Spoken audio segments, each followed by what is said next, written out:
Hello everyone, आज हम next question को सॉल्व करेंगे। क्वेश्चन क्या था हमारे पास? फॉर द गिवन रिएक्शन, ये रिएक्शन दी है। The correct statement with respect to the rate of electron transfer process is. हमें rate of electron transfer process बतानी है। अब यहाँ पर देखो, यहाँ पर लेबल्ड कोबाल्ट है, ये +2 ऑक्सीडेशन स्टेट में है और यहाँ पर +3 ऑक्सीडेशन स्टेट में है। अब ये तो क्वेश्चन में ही मेंशन है कि ये इलेक्ट्रॉन ट्रांसफ़र प्रोसेस है। अब कौन सी इलेक्ट्रॉन ट्रांसफ़र प्रोसेस है? यहाँ पर रेट ऑफ रिएक्शन की बात हो रही है। और ऑप्शंस देखो, ऑप्शंस में हमें लिगेंड NH3 और ओफिनेंथ्रोलिन दिया है। इसका मतलब है यहाँ पर इनर स्फीयर मैकेनिज़्म हो रही है। ठीक है, इतना तो क्लियर हो गया। अब जो इनर स्फीयर मैकेनिज़्म होता है उसमें इलेक्ट्रॉन ट्रांसफ़र होता है ब्रिजिंग लिगेंड के थ्रू। और यहाँ पर देखो, यहाँ पर हमें NH3 और ओफिनेंथ्रोलिन गिवन है। इसका मतलब है यहाँ पर ये ब्रिजिंग लिगेंड है। ठीक है, अच्छा, ओफिनेंथ्रोलिन का स्ट्रक्चर क्या होता है? ये होता है उसका स्ट्रक्चर, यहाँ पर नाइट्रोजन है, यहाँ पर भी नाइट्रोजन। ये बाइडेंटेट लिगेंड होता है।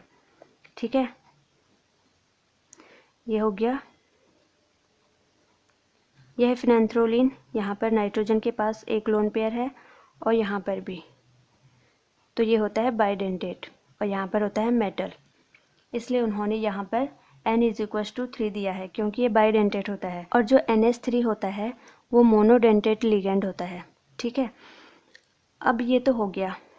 इम्पॉर्टेंट पॉइंट ये है कि रेट ऑफ इलेक्ट्रॉन ट्रांसफ़र उतना ही इंक्रीज़ होता है अगर ब्रिजिंग लिगेंड के पास अनसैचुरेशन हो या फिर उसके पास कॉन्जुगेशन ज़्यादा हो।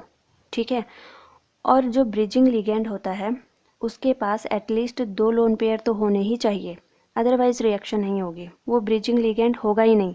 वो जो रिएक्शन होगी वो इनर स्फीयर मैकेनिज़्म से जाएगी नहीं, फिर वो आउटर स्फीयर मैकेनिज़्म होगी।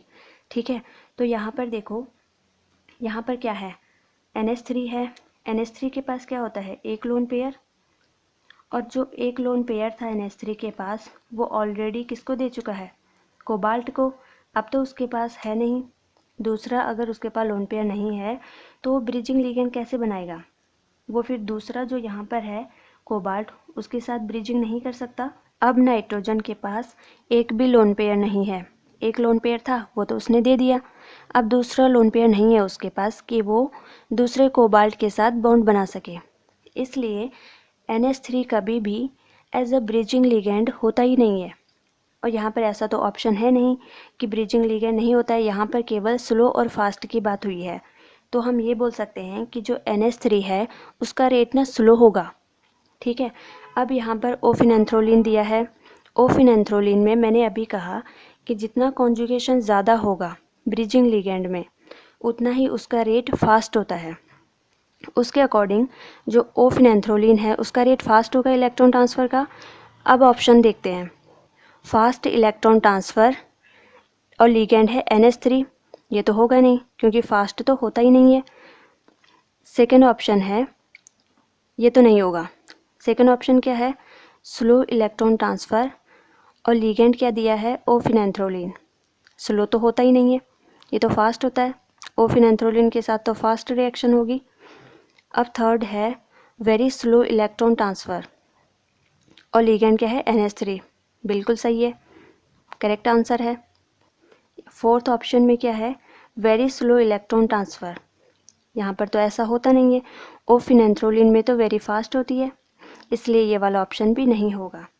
इसलिए करेक्ट ऑप्शन है हमारा थर्ड। Thanks for watching.